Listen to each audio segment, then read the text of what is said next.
lo que me temía. Se venció en la llave.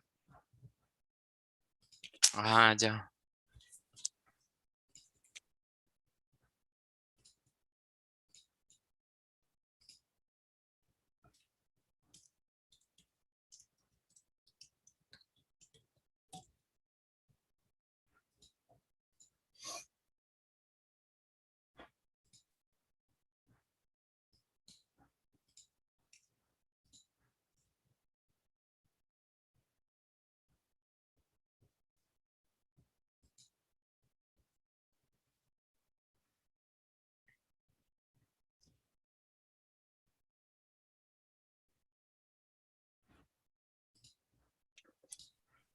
Aunque creo que en el otro enlace sí está bien. En el otro enlace. Sí, yo acá estoy viendo, mira, en este está bien, pero este, este sí no ha empezado.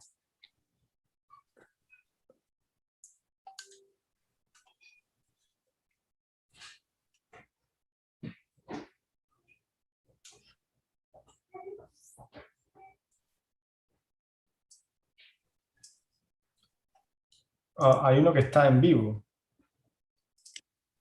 Sí, hay uno que está en vivo. No sé por qué. No debería. Bueno, estamos en vivo supuestamente, pero bueno.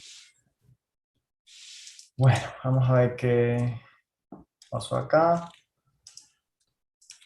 Errores técnicos, pero bueno, supuestamente estamos en vivo. Pero no estamos ya, lo que pasa es que estamos en vivo en el equivocado. Creó como un evento nuevo en vez de conectarse al evento que era. Bueno, Ah, ok. nada, nos perdonan por ahí los atrasos. Hemos tenido unos pequeños problemas técnicos, pero ya estamos acá en vivo. Si por casualidad están en el enlace equivocado, no se preocupen, vayan a la página inicial de Quenby en el canal de YouTube y van a ver um, el enlace en vivo ahí en esos momentos. Entonces, pues, un pequeño problemilla, ya después lo solucionamos. Bueno, no perdamos más tiempo porque pues hay algo que cubrir y pues quiero darle el tiempo a Martín para que haga su charla. Como siempre quería pues darle las bienvenidas a todos por unirse al canal y al en vivo. Aquí estamos en otra entrega más, creo que esta es la número 56 y hoy el tema que vamos a hablar es de Fission. Seguimos en la misma rama que ha estado Martín todo este tiempo hablando sobre los serverless en Kubernetes. Ya hemos visto varios kubeless. Hemos visto, si mal no recuerdo, me recuerdas ahí, creo que me hemos visto Kubeless, como, OpenWhisk OpenFast y OpenFast. y OpenFast. Entonces, pues Ujú. aquí vamos para, digamos, el cuarto serverless de la serie. Así que, sin nada, sin más preámbulo, le cedo a Martín el show para que pues, tenga todo el tiempo para la charla. Martín, todo tuyo. Vale, Ángel, muchísimas gracias por esa presentación. Santos, bienvenidas y bienvenidos a esta hora de Kubernetes. Como decía Ángel, continuamos con la serie de serverless con Kubernetes. Vamos a hablar el día de hoy, como nos comentaba Ángel, de Fission, el cual es el cuarto framework que podemos cubrir dentro de esta serie. Entonces, eh, primeramente, pues mi nombre es Martín Elías Quintero Osorio. Yo soy ingeniero de sistemas de la Universidad de Antioquia en Medellín, Colombia. Actualmente soy cofundador y CTO de una empresa llamada One Enterprise, en la cual trabajamos mucho con ciencia de datos y también con temas pues, de productos cognitivos, en donde por una larga historia debimos empezar a ingresar como en el tema del SRE y el DevOps para poder darle un soporte aún mejor, además de la inteligencia artificial, a nuestros productos. En este caso, a través de la alta disponibilidad, y nosotros utilizamos Kubernetes como nuestra plataforma principal para cumplir ese objetivo. Además, pues ahora ando en un proyecto que, bueno, que a veces lo toco, a veces no, se llama Broken Lamp, y también estamos en la Universidad de Antioquia con un grupo de ingeniería de sistemas que se llama Codex. Me gusta mucho Kubernetes, me gusta mucho explorar nuevas tecnologías y bueno, de eso poquito que sé, compartirlo con todos ustedes. El día de hoy vamos a hablar de serverless y siempre debemos empezar como por esta parte, como para que comprendamos de dónde viene el término y como tener un acercamiento mucho más preciso de qué se trata como todo este tema y por qué está tan de moda últimamente. Entonces, lo principal que debemos entender de serverless es que si lo traducimos, pues más o menos lo que nos quiere decir es sin servidor. Pero ese sin servidor no se debe tomar de manera estricta, o sea, es decir, no se debe tomar de manera literal. Y la razón es que no quiere decir que no hayan servidores, no quiere decir que no hay una infraestructura por detrás que está gestionando todo nuestro código en términos, por supuesto que necesitamos un equipo de cómputo que ejecute esas funciones, sino que serverless se encarga o todos sus principios nos llevan a tener una menor administración de esos recursos, que incluso en algunos casos, como los vamos a ver a continuación, son hasta invisibles para un desarrollador. De esa manera, desde el punto de vista de un desarrollador, serverless es unas metodologías, es una arquitectura de software en la cual podemos correr código bajo demanda, podemos desprendernos, es decir, no nos interesa a nosotros saber de qué manera están corriendo nuestras funciones o sobre qué infraestructura está corriendo, sino que toda esa capa de software bueno, incluso de hardware que tiene que ver con la administración y la gestión de los servidores, pues se lo dejamos a otro ente, ¿cierto? Puede ser un proveedor o puede ser un equipo de operaciones. Y principalmente esto también nace porque tenemos un alto grado de automatización ahora con las funciones, porque uno de esos principios en donde serverless es más potente es en el tema de cuando tenemos o realizamos unos proyectos donde podemos llevar todo el dominio de las aplicaciones lo más atómico posible, es decir, que hagan como ese principio que vemos mucho en software, que es el principio de única responsabilidad, y es que una función debería de hacer tan solo una sola cosa. Entonces, como les menciono, no es que no haya servidores, más bien es que las personas que son responsables de crear la aplicación ya no tienen que pensar en dónde está alojado el código o todo lo que está como, o todo lo que envuelve o lo que necesite la aplicación para ejecutarse, ¿cierto? Como almacenamiento, como parches o, por ejemplo, algún balanceador de carga, un equilibrador de carga. Entonces, como hay tres punticos como que son principales para que los entendamos. El primero es que nos permite, como desarrolladores, centrarnos en hacer las funciones y desarrollar nuestro código y vamos a saber que esas funciones van a ejecutarse correctamente.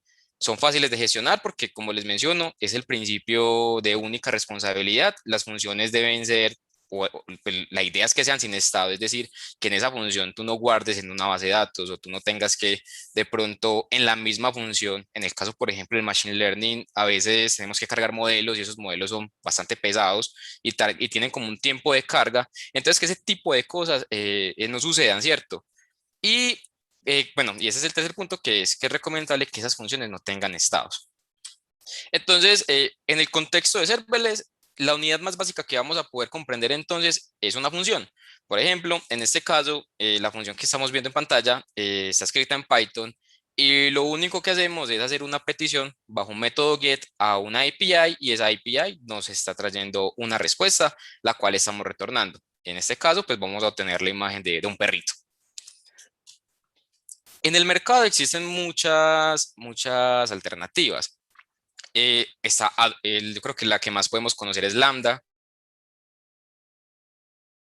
que otra que podemos también conocer es Function de Google. Está Azure también con su estrategia de serverless y en la hora de Kubernetes pasada hablamos un poco sobre OpenWhisk, que es la plataforma por defecto que se encuentra en la nube de IBM, que es IBM Bluemix. Entonces, eso es por el lado de cómo los proveedores nos pueden dar a nosotros esa capa de abstracción o cómo podemos utilizar como desarrolladores serverless. Y las ventajas que encontramos es, pues primero que lo mismo que hablábamos ahorita, nada más nos encargamos de escribir las funciones y ejecutarlas. Estos proveedores normalmente nos van a cobrar, bueno, la facturación se va a basar en qué tanto tiempo esas funciones van a correr, ¿cierto? ¿Qué tanto tiempo, por ejemplo, van a tardar en ejecución? Eh, Nosotros tenemos un desconocimiento parcial y lo menciono como parcial, es debido a que, como les menciono, no tenemos como ese control sobre dónde están corriendo nuestras funciones. A nosotros lo que nos interesa es construirlas, que vayan a ejecutarse y que nos den una respuesta. Y finalmente, normalmente los proveedores, gracias a pues, su capacidad en infraestructura, nos puede ofrecer un escalado pues, masivo, ¿cierto? Entonces, el escalado de una función, pues al tener una alta demanda de tráfico, pues puede escalar hasta los límites que nosotros tengamos, pues. Entonces, esto es como respondiendo a muchas preguntas que nos han hecho en las anteriores conferencias que hemos dado, y es que eh, si tú corres el código en un proveedor, pues va a ser casi que lo mismo que correrlo en estos frameworks que vamos a mostrar, solamente que cuando lo estamos hablando de estos frameworks, ahora el equipo de operaciones es el encargado de administrar y gestionar toda esa infraestructura, pero para el equipo de desarrollo sigue siendo totalmente invisible esa capa. Entonces, así más o menos es como evoluciona una arquitectura de software, y entonces hace mucho tiempo teníamos lo que eran los monolitos, representados por esta M gigantesca. Esos monolitos, dependiendo del dominio, podemos separarlos en diferentes microservicios, y luego esos diferentes microservicios pueden incluso separarse, dado los casos de uso, en funciones pequeñas. Un ejemplo podría ser, y de pronto pues con temor a que equivocarme, es una aplicación donde sepamos que el registro de usuarios no va a ser una función que se haga de manera masiva, ¿cierto?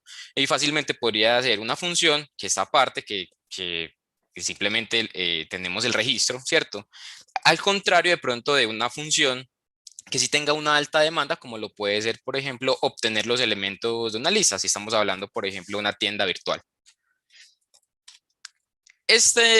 Muchas de las ideas que estoy como recogiendo en este momento, y esta imagen precisamente es de un curso de X que recomiendo que lo vean. Se llama Serverless, al final se los muestro. De hecho, lo da una persona que hemos tenido aquí en la hora de Kubernetes en la sesión que nos dio Ángel sobre OpenFast. Él tiene un curso súper chévere y tiene esta gráfica en donde vemos que los monolitos sufren, de cierta manera, sin satanizarlos. En algunas entrevistas, en algunas charlas anteriores podrán ver que yo pongo el monolito como Mordor, pero no necesariamente tiene que ser así. Pero sí sufren porque su tamaño es grande y su complejidad también es grande. Al ser un solo componente, un solo artefacto de software, hacer cambios puede implicar tal vez hacer un despliegue total de una aplicación.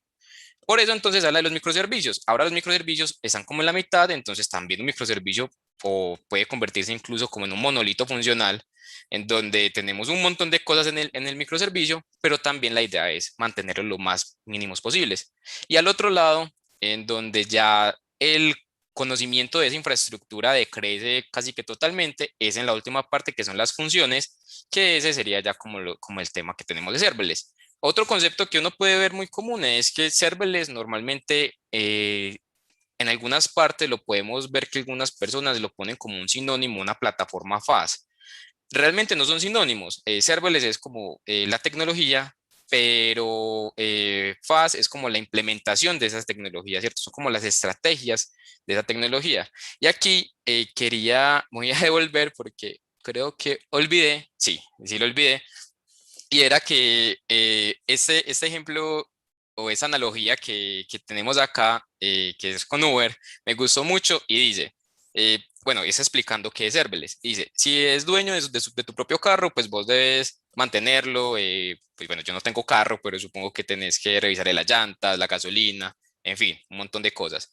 En cambio, los servicios como Uber quitan esa necesidad, entonces vos ahorras tiempo, esfuerzo, y vos te encargas como desarrollador de ir del punto A al punto B, sin ya tenerte que preocupar de cómo es que está, no sé, la carrocería del carro. Y ojalá las personas que tengan carro no me castiguen porque no tengo ni idea. Volvamos entonces a esta parte de acá.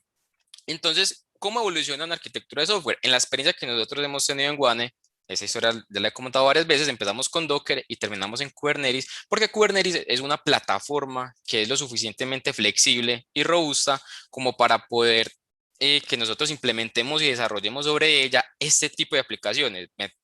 También, como les digo, con mucho temor a equivocarme, podría decir que esa atomicidad está dentro de los principios de Kubernetes, y esa atomicidad es la que permite que sea una plataforma súper flexible y podamos hacer un montón de cosas, no solo serverless, sino entre todas las aplicaciones que hemos logrado discutir.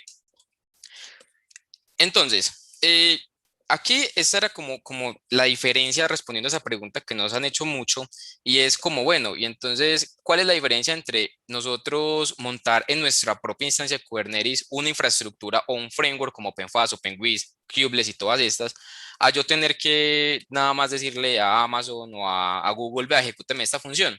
Entonces, la diferencia principal es en la responsabilidad, no del equipo desarrollador, porque al final los desarrolladores va a ser una caja negra para ellos, de cierta manera, sino para el equipo de operaciones de nuestra empresa o nosotros como administradores de Kubernetes, ¿cierto? Porque ahora sí tenemos que preocuparnos porque ese framework funcione de manera correcta.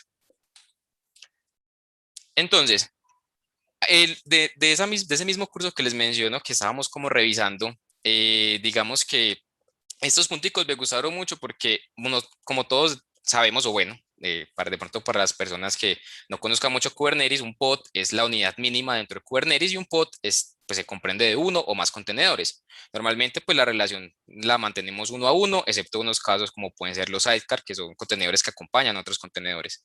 Pero entonces, eh, en nosotros, si nos hacemos como un flujo de cómo funcionaría una plataforma de serverless, sería así, y eso, tenemos una imagen donde se corre un código, una imagen de contenedor, por supuesto, necesitamos un lugar donde guardar esa imagen, necesitamos un pod desde el que nos bajemos la imagen de un servicio para poder que ese pod tenga, bueno, para poder que las personas tengan acceso a ese pod o servicios pues que se quieran comunicar y normalmente sobre esto se encuentra ya todo el tema de un servidor de ingreso, donde podamos, no sé, poner un subdominio o podamos poner un balanceador de carga o un escalado automático sobre ese pod o sobre esa función.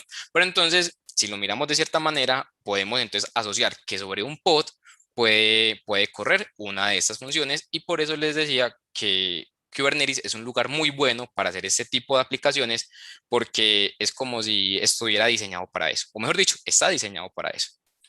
Dentro de la CNCF, este es el landscape. Ayer lo revisaba y cambió un poco. Ahorita no sé si Ángel al final nos puede contar si conoce por qué cambió tanto, pero antes estaba publicado en la parte de abajo de serverless y he visto que agregaron como otras cosas. El caso es que dentro de las plataformas de serverless tenemos pues estas que son la parte de seguridad, de herramientas, frameworks. Pueden ver que en la parte de aquí de plataformas que pues hospedadas está AWS, Azure, Google, en fin, están varios de los proveedores y nosotros nos estamos concentrando especialmente en las plataformas que instalamos. En ese sentido, ya hemos visto OpenWhisk, Kubeless, OpenFast y hoy es el turno de Fission. Y bueno, si quieren como ver como qué hemos hecho con eso, aquí están como algunas de las charlas que tenemos en el canal. Entonces, Fission. Fission es un framework que es rápido y es sencillo para poder crear o para tener una plataforma de serverless utilizando Kubernetes. Y pues si ven las otras charlas, pues todas hacen exactamente lo mismo. No solucionan lo mismo, pero sus estrategias son distintas. Incluso mirábamos en anteriores charlas que OpenWhisk tenía como un rango de complejidad un poco mayor respecto a las otras. Algo que es muy bueno mirar cuando estamos evaluando estas tecnologías es primero pues ver cuándo fue su último commit, ver en qué está construida y por supuesto como ver pues, si se está usando. En este caso tenemos alrededor de 6.000 estrellas en GitHub. El proyecto, su primer commit fue hace 5 años y su último commit fue esta semana. Y como lo mencionábamos antes, creo que dentro de las soluciones de serverless para Kubernetes, la única que difiere de Golang, como podemos ver acá, el 87% de Kubernetes está escrito sobre Golang, es OpenWhisk, que está escrito sobre Scala, pero ya es por un tema que OpenWhisk nació antes pues como de todo este boom de Kubernetes, y después se portó a Kubernetes. Entonces, bueno, este es Fission, y como les menciono, Fission es un framework para funciones sin servidor en Kubernetes.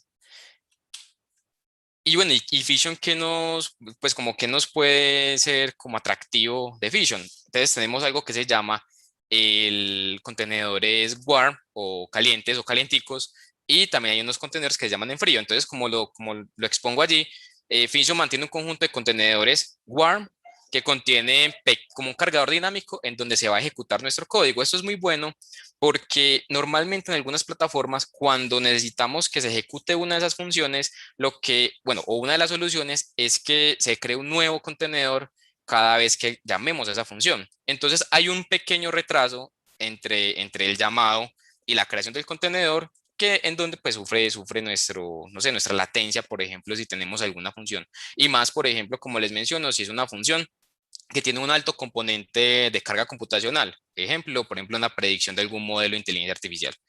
Pero entonces, con estas estrategias, pues el arranque en frío, según estos chicos de Fission, pues suele ser más o menos de 100 milisegundos y, como les menciono, mantiene unos contenedores o unos pods en los cuales podemos ir a ejecutar las funciones. Entonces, por aquí yo me atreví a instalar, bueno, eso es como respecto a términos generales de Fission. Ahora vamos a ver cómo lo vamos a instalar. Aquí me adelanto un poco. Entonces, aquí yo me atreví ya a iniciar una instancia de kind. Entonces voy a pasarme a ver si la tengo. Sí, aquí la tengo, un new cluster. Es una instancia de kind normalita, ¿cierto? No tiene nada raro. Y por aquí tengo un script en el cual les quiero mostrar cómo vamos a instalar Fission. De hecho, ya habiendo pasado, ya que pasamos por OpenWix, pues yo creo que el nivel de complejidad de estas otras instalaciones baja considerablemente. Entonces, eso lo podemos ver desde la página, enseguida hacemos un recorrido por ella. Pero entonces algo muy importante es que lo que vamos a hacer con Fission es que él va a instalar unos CRDs dentro de nuestro clúster de Kubernetes y entonces podemos hacer toda nuestra configuración a través de esos CRDs o a través de la interfaz de línea de comandos que tienen ellos pues como ya para que nosotros la utilicemos. Entonces voy a ir instalando Fission. Vamos a abrir aquí una terminal.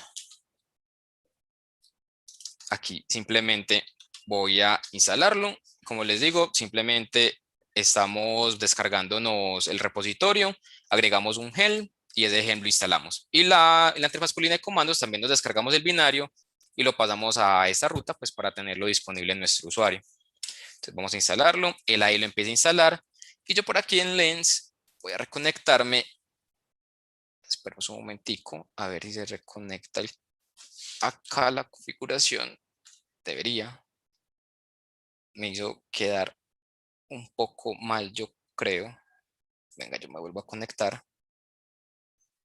Porque les quiero mostrar es como todo lo que construye por detrás Fission. Creo que fue que se me bugueó. Bueno, enseguida lo volvemos a abrir.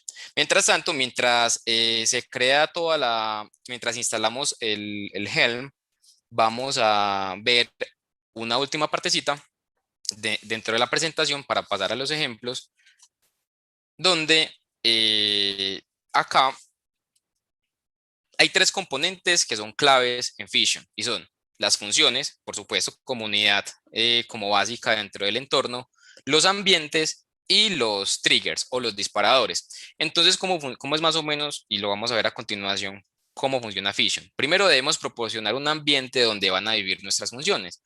Es decir, vamos a decirle a Fission que nos cree un pool de pods que van a contener algunos de los lenguajes, como puede ser Python, Golang, Ruby, Bash, cualquiera de estos, y sobre ellos vamos a inyectar las funciones. Entonces, para poder ejecutar las funciones, primero lo que debemos tener es un ambiente.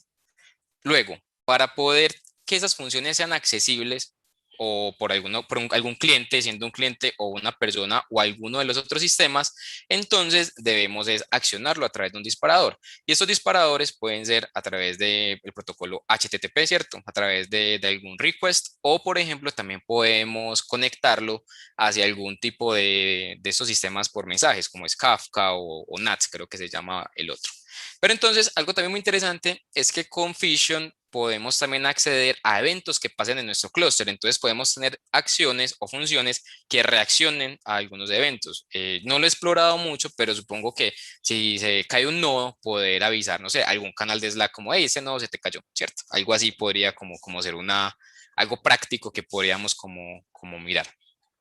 No sé si por ahí tengamos preguntas, Ángel, antes de pasar a la parte del demo? No, todo bien por ahora. Estoy chequeando los canales y no hay preguntas hasta ahora. Ah, súper excelente. Muchas gracias, Ángel. Entonces, acá permítame, yo instalo unas métricas para tenerlas aquí dentro de Lens y vamos a ver aquí dentro de los pods. Permítame acá.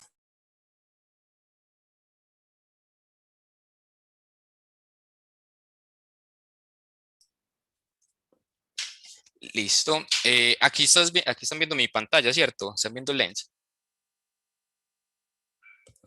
Sí, correcto, sí Sí. estamos en la pantalla. Ah, gracias, Credank. Entonces podemos ver que eh, el Helm nos instala pues, muchas cosas, ¿cierto? Entre ellas destacables tenemos uno que se llama Router, que es el sistema por el cual Fission nos va a permitir acceder a esas funciones. Y ese router, si nos vamos a los servicios, lo que está intentando crearnos es un balanceador de carga, ¿cierto? En este caso, como tengo el deploy sobre Kind, pues no nos va a construir ningún tipo pues, de balanceador. Pero ahorita vamos a acceder a través de un port forward, ¿cierto? Y los otros pods que podemos ver que pueden ser interesantes es que Fission también tiene algunas métricas con Prometeo, utiliza este InfluxDB y tiene aquí algunas colas a través de MQ Trigger, que también algo que es muy interesante que creo que vi dentro de la última conferencia de Kubernetes, es que ahora lo que hacen es que las funciones con Fission las escalan con Queda, que también los invito a ver lo que lo tenemos en el canal, creo que un par de charlas sobre Queda. Listo. Entonces ahora vamos a ejecutar una función. Y como les decía, una función en Fission parte de tener un ambiente. Vámonos por aquí, voy a compartir con ustedes la documentación de Fission. Entonces, lo primero es crear precisamente ese ambiente. En este caso, eh, bueno, no les he mostrado la interfaz por línea de comandos, pero funciona muy parecido o sea, que kubectl o cuando miramos alguna de las otras CLIs. En este caso, pues ejecutando Fission, podemos crear ambientes, crear packages, que ahorita los vamos a mirar, funciones, o acceder a los triggers o los disparadores de esas funciones. Entonces, vamos a crear este ambiente y lo que quiero es que miremos aquí en Lens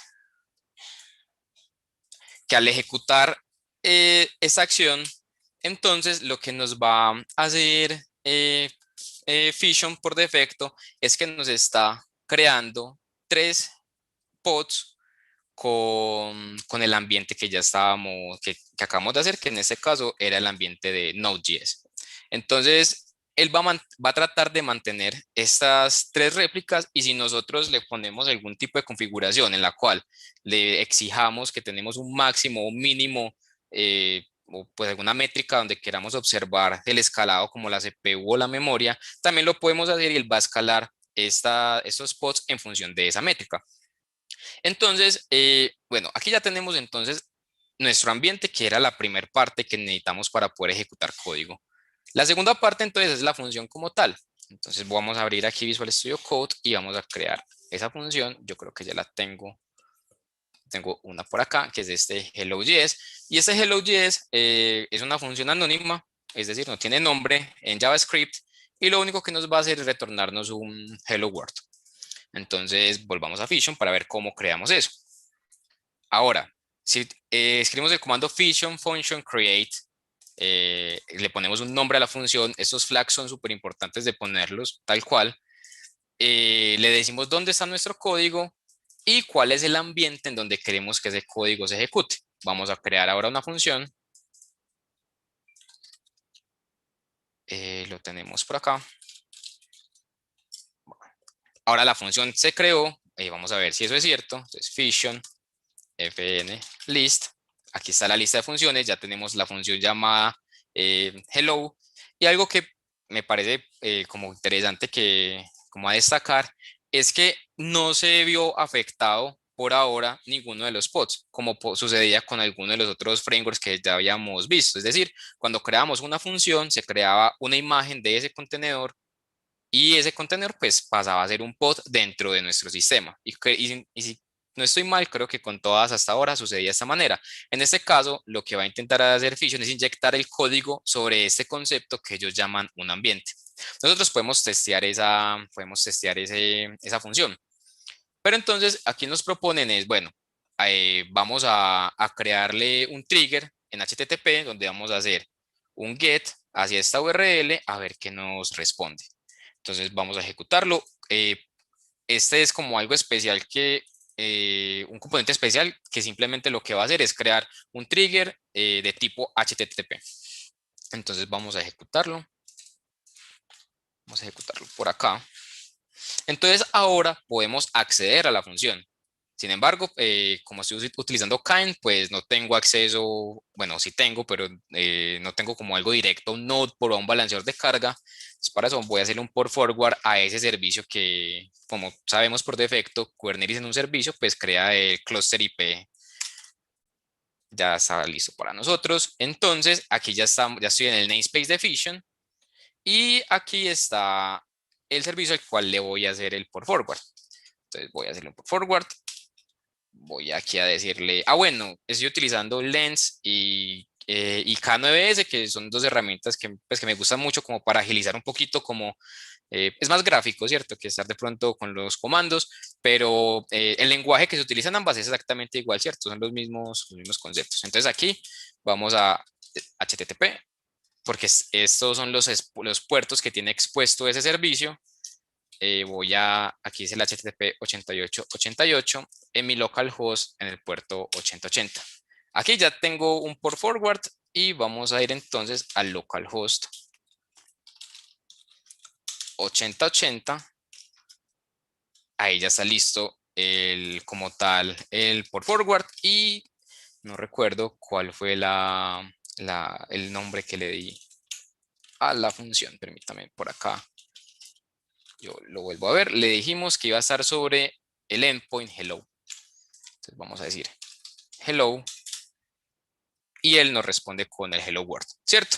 Entonces, como les menciono, me parece muy interesante que no se tenga que crear otro pod para cada vez que yo tenga funciones, ¿cierto? Por ejemplo, yo puedo tener 2, 3, 4 funciones de JavaScript y ellas se irían a ejecutar sobre esos mismos pods y esos pods tienen la capacidad de mantenerse ahí como calientes, ¿cierto? Como iniciados.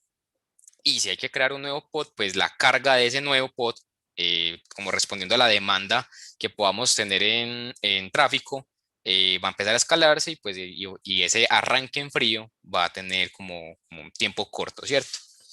Entonces, eso es respecto a cómo crear una función, pero es que no se queda solo en eso. Vamos a suponer que necesitamos actualizar esa función. Entonces, vamos a colocar acá, supongamos que queremos que ahora devuelva como hello la, la hora de Kubernetes. Entonces, lo que haríamos, aquí acabo de guardar, nos vamos hacia acá. Permítanme, yo aquí abro otra terminal. Para Kubernetes.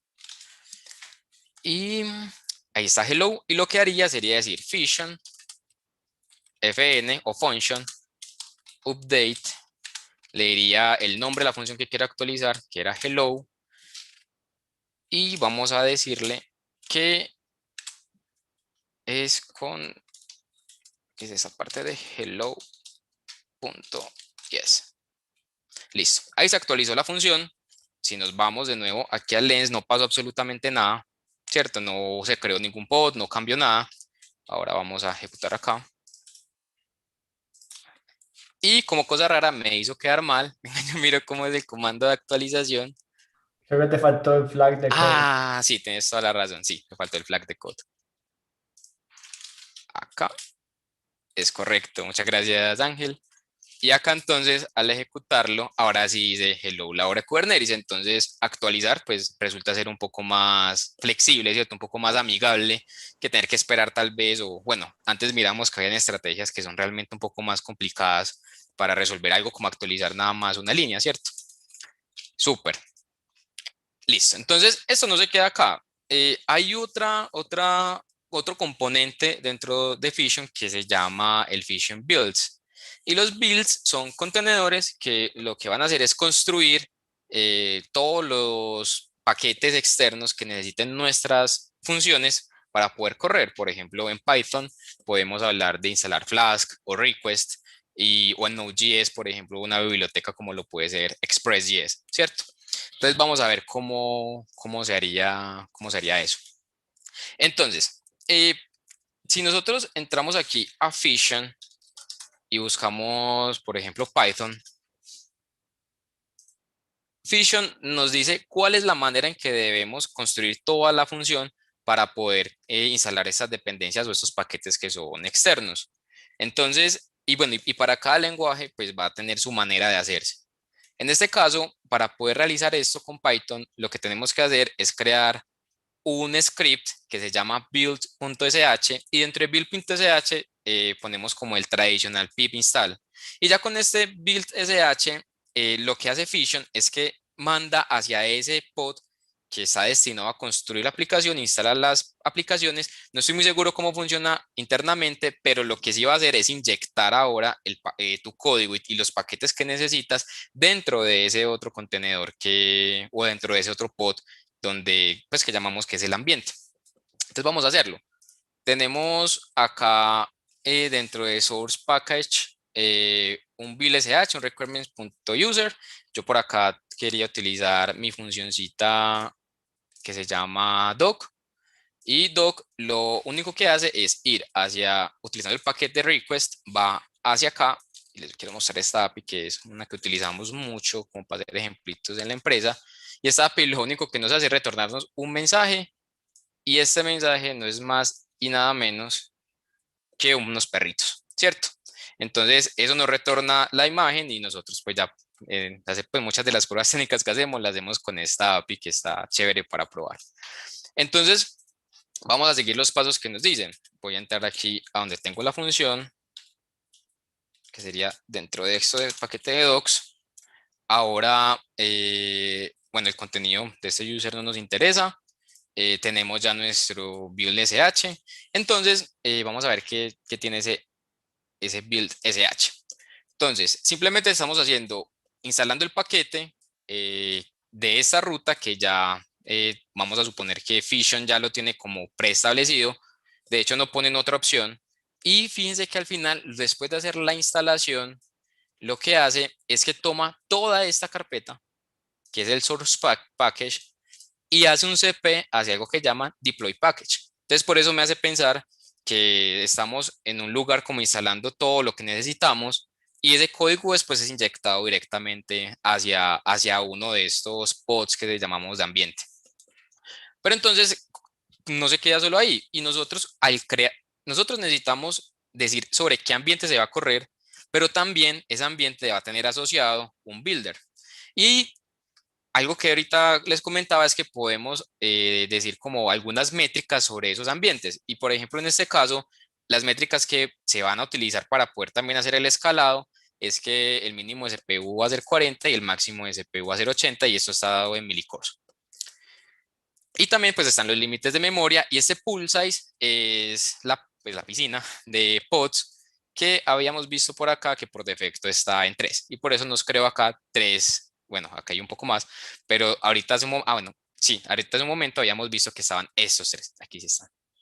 Y él va a tratar de mantenerlos encendidos, ¿cierto? Incluso vean que estos que pasaron hace 10 minutos pues ya murieron, pero él construyó esos otros dos.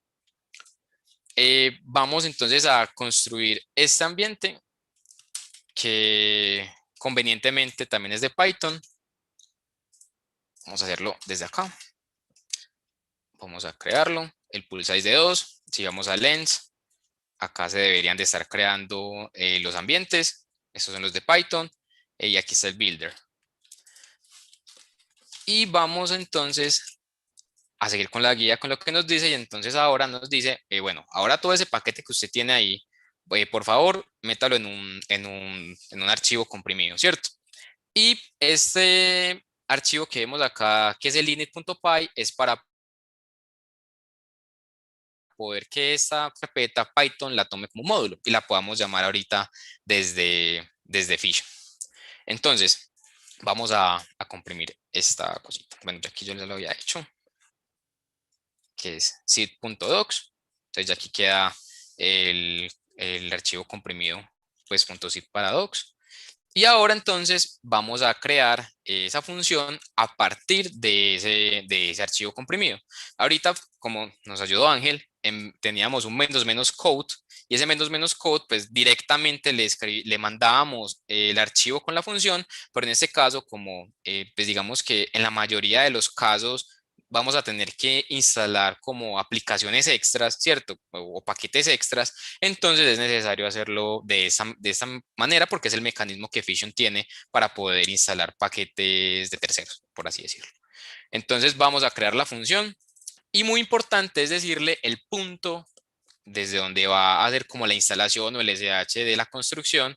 Y este entry point es debido a que nosotros, él ya tiene por defecto como unas funciones, o sea, las funciones se deben de llamar de cierta manera. En el caso de Python, por ejemplo, es main. En el caso de JavaScript, como pudimos ver ahorita, era una función que no tenía nombre. Pero también eso es pues muy utópico. Nosotros normalmente vamos a querer colocarle un nombre a nuestras funciones y que los archivos tengan unos nombres distintos. Entonces este entry point se refiere precisamente a eso. Entonces vamos a ejecutar esta... Ay, tengo aquí el quote. Sí, vamos a pegarlo acá. Vamos a ejecutar. Aquí tengo que cambiar entonces el nombre de esta función. Precisamente ese punto que vemos aquí, es decir, yo acá voy a decir get doc, que es el nombre del archivo, punto get en snake case doc, que es el nombre de la función, y esto yo lo puedo hacer es justamente porque esta función de Python pues es considerado un módulo y yo los puedo llamar con el nombre del archivo punto la función, o incluso pues podría yo llamar a esta variable docAPI, pero pues no es el caso, ¿cierto? Vamos a ahora acá a cambiar el nombre porque nuestro comprimido se llama docs.zip. El ambiente en el que vamos a ejecutar es Python, porque ese fue el nombre que, como estamos siguiendo eso, que le dimos acá arriba, el nombre es Python. Y, por acá me bajé, sí.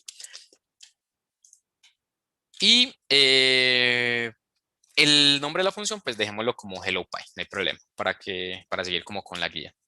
Entonces aquí lo construimos y algo que podemos ver es que dentro de los logs, y por eso me gusta mucho Lens porque rápidamente podemos ver los logs de los pods, es que vamos a buscar el que es del Python Builder. Por aquí debe estar. Python Builder. No lo veo. Permítame. Image. Pull. No, Python. Creo que es este. Vamos a ver si no estoy mal. Sí, justo es este. Entonces miremos que este contenedor, bueno, este pod, lo que hizo fue instalar los paquetes basados en el requirements.txt que yo le mandé, que es el lugar donde se encuentran las dependencias de Python, ¿cierto? Las dependencias que quiero instalar para mi función. Entonces la dependencia precisamente es esta que estamos viendo acá, que se llama request, y lo podemos ver aquí dentro del requirements.txt, aquí está request, y en el build.sh, pues miremos que en la instalación le estamos diciendo que nos instale precisamente todo el contenido que se encuentra dentro de ese archivo. Ahora, vamos a ejecutar la función. Entonces, para ello, hay varias formas de hacerlo, incluso hay una que podemos aquí hacerla aquí, que sería fission, fn. Yo puedo testear la función, -name, la función se llama hello.py, y lo quiero... Ay, ¿qué pasó? A ver, aquí. Hello.py. A ver, yo la llamé mal. Hello.py. Permítame, miro por acá. Doc.json. Me parece get doc. Así se llama el archivo. .get doc, build.sh. Bueno, vamos a tratar. No soy muy seguro porque me dijo, porque yo estoy completamente seguro que así es como la podemos correr. Vamos a mirar si de pronto por la URL lo podemos hacer. Porque acá nos dice que no puede hacer el get, qué extraño. Bueno, vamos a crearle el trigger voy a crearle el endpoint a través del comando que ahorita vimos, fission root create function hello py.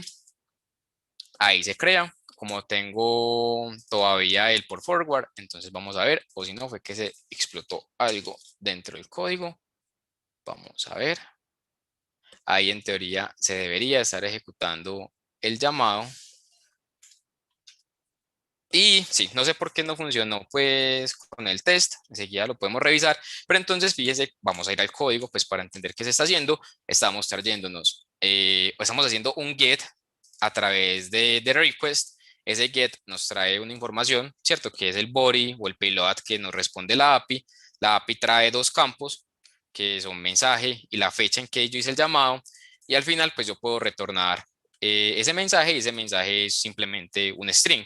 Y ese string es este, pues y vamos a ver cuál es el perrito que nos tocó. Pues es ese está lindo.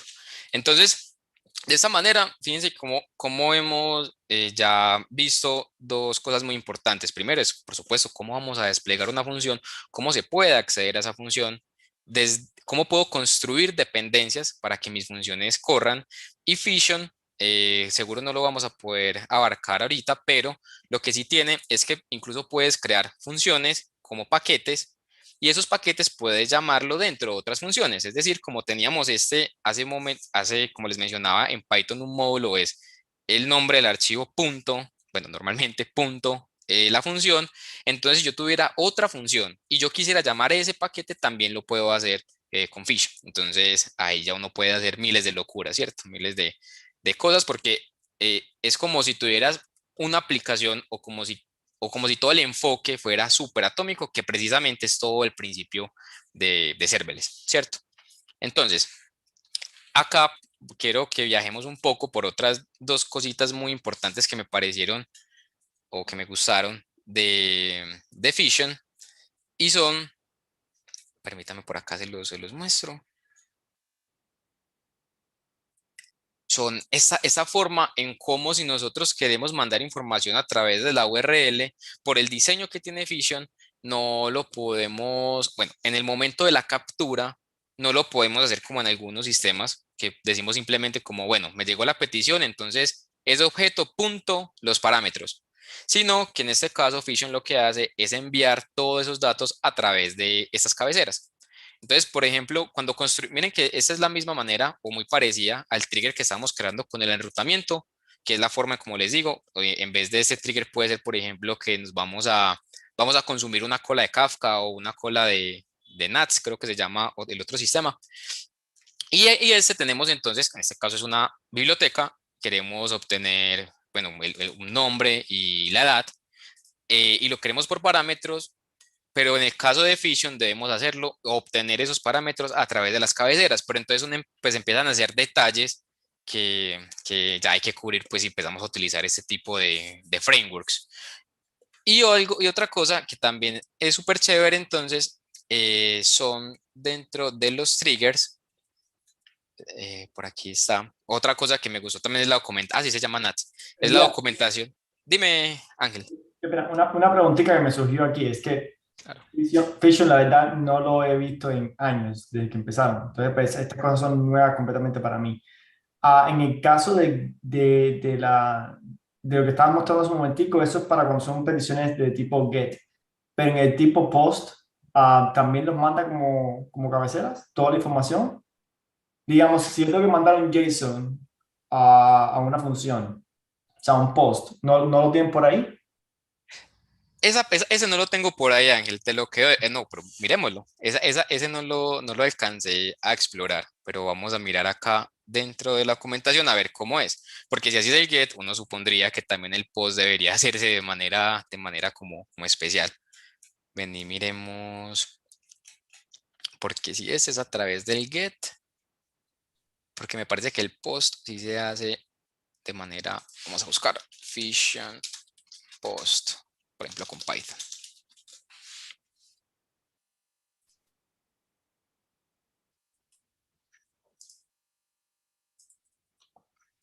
Vamos a ver las funciones. Ay, pero esa es.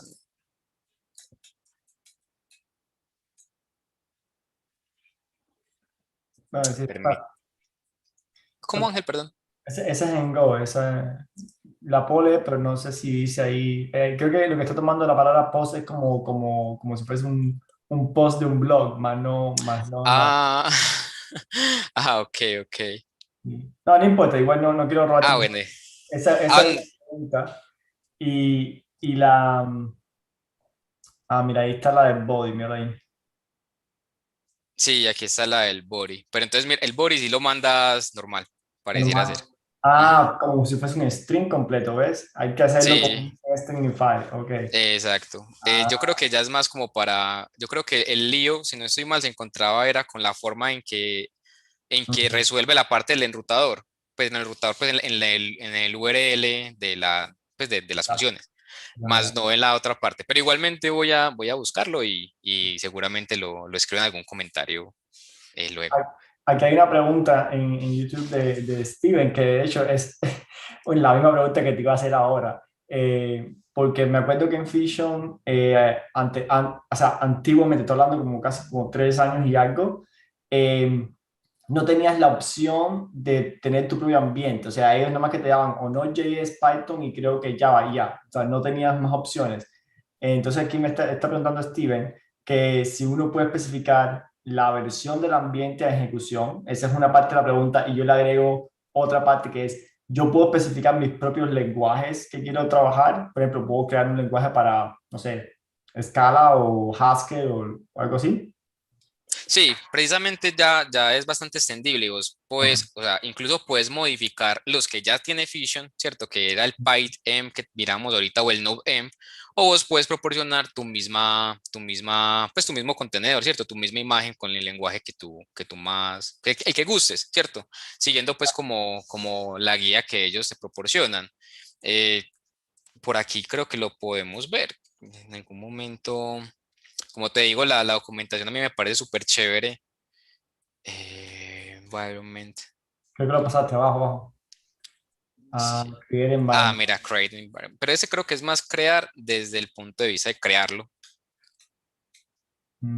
O sea, para más o menos redondear la respuesta para Steven, es que ellos ya te proveen ciertos ambientes que pues me imagino que lo puedes especificar por el tag de ahí de lo que estoy viendo ahí que dice Fission Python M latest, me imagino que está usando la última versión de Python o Ujú. en el tag me imagino que puedes especificar la versión que quieres, Steven. Creo que estoy asumiendo basado en lo que estoy leyendo acá. Me imagino que pues si buscamos, por ejemplo, Fission, Python, Env en Docker Hub, ahí nos va a mostrar todas las opciones que tienen, ¿cierto? Sí, es correcto. Incluso ellos tienen la guía para que tú puedas modificar esos mismos contenedores o esas mismas imágenes y ya luego, incluso puedes utilizarte tu propio registry, ¿cierto? Para bajarte las imágenes. Ok, perfecto. Entonces, pues eso ya responde bueno, me imagino que responde la pregunta de Steven y también la mía. O sea, yo puedo simplemente pasarle mi propia imagen siempre y cuando cumpla con las Ujú. características que ellos piden. Ok, ok, listo. Sí, es correcto, porque a la final, pues, por muchas de esos ambientes, supongo que tienen alguna interfaz HTTP, incluso lo pudimos ver en el enrutador, que es la forma en cómo se debe comunicar. Entonces debe seguir algún protocolo, alguno de esos principios. Yo esa parte no lo he explorado, pero sí sé que se debe, pues que sí lo puedes hacer, ¿cierto? Puedes construir tus imágenes o bajarlas incluso de tu propio registry, porque a la final esto es tan flexible, ¿cierto? Kubernetes es tan flexible que, como te mostraba acá, al final es un pod, ¿cierto? Y ese pod, Ujú. pues ya va a depender pues tú lo puedes construir, ¿cierto? Puedes construirlo a tu libertad. Eh, bueno, ¿qué más les puedo contar de Fission? Es bastante interesante también porque tiene una parte donde tú puedes, a partir de CRDs, crear como todo el tema de las funciones y también funciones, triggers, el enrutado. Y lo interesante de eso es que entonces tú puedes crear o sea, tienes tu proyecto, tienes tus archivos de configuración y esos archivos de configuración, si utilizas un control de versiones, entonces pues puedes devolverte o puedes avanzar, ¿cierto? Entonces, en ese caso, ya Fission tiene la línea de comandos, podemos crear algunos archivos. Entonces, un ejemplo de ellos es este de aquí. Y miren, ese es el descriptor de una función que se llama eval, ¿cierto? Haciéndole un guiño acá a la anterior charla de Ángel. Y esa función, pues, lo que hace es sumar dos números y bueno, y dependiendo de la operación que tengamos acá. Y tiene su respectivo requirements.txt. Entonces, cuando utilizamos esta forma de crear las funciones en Fission, entonces ya él por defecto cuando le mandamos este archivo spec y él detecta que tiene un requirement.txt, entonces ya va a hacer todo lo que ahorita hablábamos del builder, ¿cierto? Acá podemos ver entonces que la API, pues estamos utilizando un CRD, ¿cierto? Entonces tenemos que llamar el API de Fission, el tipo va a ser un paquete, él te pone, pues son todos los metadatos, por acá podemos ver el tipo de ambiente, bueno, y como tal, toda la configuración que tenemos dentro de Fission. Y pues la verdad es que voy a poner aquí una carpetica, vamos a crear una carpetica que se llame como example. Y lo que me gusta es que tú no tienes que escribir esto de cero. Si tú ya tienes una configuración por la línea de comandos, entonces la puedes exportar. Como cuando ya tienes un deployment y le decís a kubectl que te lo exporte en un YAML, ¿cierto? O en un JSON. Entonces vos decís Fission spec init. Y con este ya entonces, miren que por acá dentro de mi carpeta exa crea la configuración del deployment. Y este deployment que vemos acá no es un deployment de Kubernetes, es uno de Fission, ¿cierto? Quiero utilizar Fission para gestionar como todos los paquetes, pero lo importante acá, y acá te lo dicen, creo, es que por favor este UID no lo borres, no lo modifiques, déjalo quieto, déjalo sano, porque es el que va a utilizar pues como un identificador único dentro del despliegue. Y de esta misma manera puedes crear tanto la parte de las rutas, vamos a ver si de pronto por acá estoy casi seguro que si tengo, por ejemplo, este es para crear una ruta y es la misma forma que teníamos ahorita, pero si agregamos el flag menos menos spec, menos menos spec, él lo que va a hacer es crear el archivo de configuración. Y al final, si nosotros entonces ya queremos ejecutar todo esto, pues simplemente le decimos fission spec, y aquí lo teníamos ahorita, que sería me escribe fission, que sería apply, ¿cierto? Y ese menos menos, güey, es para esperar a que todo se haga. Entonces, lo que va a ir a hacer es, construye las funciones, si tiene que agregar un paquete, lo instala, agrega si tenemos rutas, las rutas, y si tenemos algún otro tipo de trigger, entonces también lo va a realizar. Entonces, la idea ahora pues es continuar tal vez dentro del landscape, ¿cierto? Con alguno de los que siguen, o ya hacer como algo más práctico de algunas de las que ya hemos podido como estudiar. Incluso si alguien quiere dejar en la caja de comentarios si quiere explorar alguna como más en profundidad, lo podemos hacer. Y sí, me parece muy interesante, muy fácil de usar en comparación a la última que pudimos como revisar, en tanto a instalación, en tanto a configuración, esto de que tenemos pods que realmente tienen son ambientes, me parece algo bastante interesante porque, bueno, digamos que va a ser un poco más rápida la manera en que vas a poder desarrollar y desplegar esas funciones. Eh, no he visto como en métricas pues qué tan heavy sea para el sistema, ¿cierto? Qué tanto consuma, porque vimos que había un Prometeo, que había una base de datos pues ahí, ¿cierto? Y eso empieza a robustecer el sistema, pero algo que sí me gustaría que sea como con lo que quedemos de esa charla, además de que Fission está chévere y bacano si lo podemos como explorar, es que serverless es una arquitectura, ¿cierto? Que debemos como no tomar literalmente, pero sí es muy, muy chévere si podemos como contrastar que para el desarrollador esto es una caja negra, ¿cierto? Nosotros vamos y lanzamos nuestras funciones. Si estamos en un proveedor, él se encarga de toda esa gestión de la infraestructura, pero si estamos con Kubernetes, es el equipo de operaciones quien va a tener ese dolor de cabeza, pero para los desarrolladores va a ser totalmente transparente. No sé si hay una pregunta, Ángel. Eso era pues como lo que tenía para compartirles. No, no, gracias. De hecho, sí tengo dos preguntas y un comentario en lo que le doy unos minutos a los que están mirándonos en línea, pues si tienen algo antes de cerrar. Dos preguntas. Una es, ¿has leído algo o encontraste algo relacionado con que si está listo para producción? No, realmente pues no lo he leído, pero lo que sí puedo decirte es que, o sea, al parecer está como en boca de muchas personas, e incluso, mira, vamos a buscar aquí rápidamente lo que te mencionaba del escalado, es Fission, está Pues dentro de... me pareció muy chévere porque pues en lo que encuentras eso, algo que a mí me hace un poquitico, como digamos que dudoso de escoger una solución sobre todo de serverless o cualquier otra solución en general, no tiene que ser serverless, es que muchas tienen como su propia forma de escalar. Entonces me quitan a mí como operador la oportunidad de escalar a mi manera. Y me gustó eso que pues utilizan Queda, que como habías comentado, recientemente ahí se hizo una charla, creo que la hizo Fabio, si no me recuerdo, si mal no recuerdo, creo que la hizo Fabio. Um, y eso me pareció muy chévere, la verdad. Sí, por supuesto, esa es como una de las, cada una tiene como su manera, Mm, algunas más extrañas que otras de hacer el tema del escalado. Por ejemplo, recuerdo que en Kubeless teníamos precisamente ese problema mm, del arranque en frío. Ahí no es posible que tú tengas como un contenedor cero, por así decirlo, ¿cierto? Un pod cero, sino que siempre tiene que vivir uno de ellos.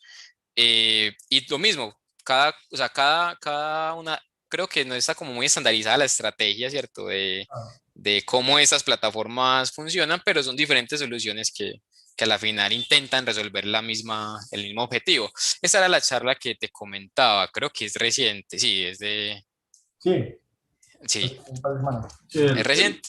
queda así soporta el tener pod ceros. Mira. Ahí habló el que hizo la charla de Queda, entonces, pues claro, me queda más fácil responder esa. Sí, ¿Cómo, entonces, cómo hace para manejar eso? No sé, eso toca revisar el código, pero si él llega y empieza en cero y a medida que la red métrica detecta que hay una petición, lo escala y empieza a escalarlo hasta entre los intervalos que esté. Bueno, ahí está la respuesta. sí. Sí, igualmente es un sistema que ya lleva 5 años, como tú dices, pues no es viejo, pues es robusto, ¿cierto? Ya un tiempo está mantenido pues por la comunidad y incluso tiene más estrellas que OpenWhisk, si no estoy mal, creo que OpenWhisk rondaban las 5000, algo así. Y pues no sé, la verdad, incluso con la facilidad que es como hacer los despliegues y lo limpio que queda la interfaz, me da como confianza de utilizarlo en producción. Sí, es que lo que me acuerdo, ahora que mencionas eso, es que cuando empezó todo esto de Kubernetes, yo creo que el más antiguo de lo que recuerdo es Kubeless. Fue como que el primero que todo el mundo sacó que pues era de serverless y creo que Fission, incluso es más antiguo que OpenFast, Whisk y todo eso. Bueno, OpenWhisk existía, pero existía en otros sistemas, se instalaba en máquinas virtuales más, no en nativo de Kubernetes. Pero bueno, la otra pregunta que te tenía era, pues ya ahora que has visto ya creo que este es el cuarto prácticamente que hablamos acá, ¿alguna opinión hasta ahora que puedas decir, bueno, y no estoy diciendo que uno es mejor que otro, no, yo creo que esa pregunta para mí es muy boba de preguntar, pero ¿te da algún tipo de opinión de los que hemos visto hasta ahora? O sea, no sé, ¿usaría esto en estos casos, esto en estos casos? ¿O prefieres esperar hasta el final cuando ya cubras unos pocos más y puedes decir algo como eso? Bueno, de los que ya hemos podido como ver, a mí me gusta mucho ese concepto precisamente de la simplicidad. Entonces, en OpenWhisk me parecía que es un sistema muy robusto que incluso ocasionalmente para el equipo de operaciones puede resultar ser un poquito tortuoso, ¿cierto? Por la misma robustez que tiene el sistema. Eh, Dentro de los otros que hemos podido como ver, a mí Fission es dentro de los que más me gustó y Ujú. también OpenFast. Y más OpenFast es por la documentación y porque incluso el hecho de tener una interfaz visual donde vos puedas como manipular todo desde ahí, que incluso recuerdo que a un clic desplegabas un modelo de inteligencia artificial súper fácil, da mucha confianza al momento de elegir. Entonces yo me quedaría por ahora, por ahora con Fission y también con OpenFast. Además, el curso que les mencionaba que está en edX, y les invito a que lo vean, como está también escrito por pues el creador de OpenFast, entonces también aborda mucho este framework. Ok, ok. No, interesante. Sí, sí. Y la verdad es que para mí creo que a veces las preguntas de cuál es mejor, poco complicado porque pues depende de lo que uno quiera hacer, pero chévere que me das tu opinión así de por qué uno te va gustando más que el otro. Chévere, interesante. Imagino que, espero que también le sirva a la comunidad esa perspectiva.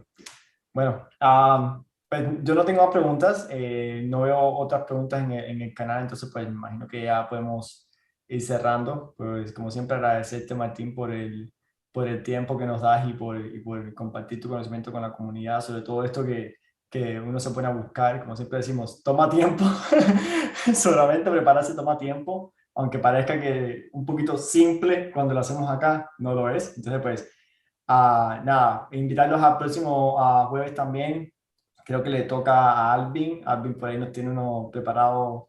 Creo que ya tiene como 3 temas en línea que ya le comenté. Yo creo que los 3 Alvin, eso sí no, no podemos escoger, pero bueno, sí, el orden es importante. Entonces, pues Alvin está el próximo jueves. Ahí no voy a decir todavía cuál es el título porque lo voy a dejar esperar ahí a que él decida por fin. Y pues nada, agradecerle a todos por conectarse, por seguir viéndonos, dejen comentarios, like, subscribe, todas esas cosas que son normales de YouTube. Y pueden contactarnos también en el Slack que está en la descripción. Ahí estamos todos los que presentamos, está una comunidad, es gratuita, ahí pueden hacer preguntas si en un momento se sienten como que ofuscados por algo que Kubernetes le está haciendo pasar o sudar. Conéctense con Slack, ahí estamos todos y entre todos nos ayudamos. Así que esto es una comunidad, como les dije, para todos los hispanos y bienvenidos todos. ¿Ok? Listo. Entonces, mil gracias de nuevo, Martín. Nos vemos entonces en la próxima semana. Eso, Muy bien. gracias a todos. Hasta luego. Chao.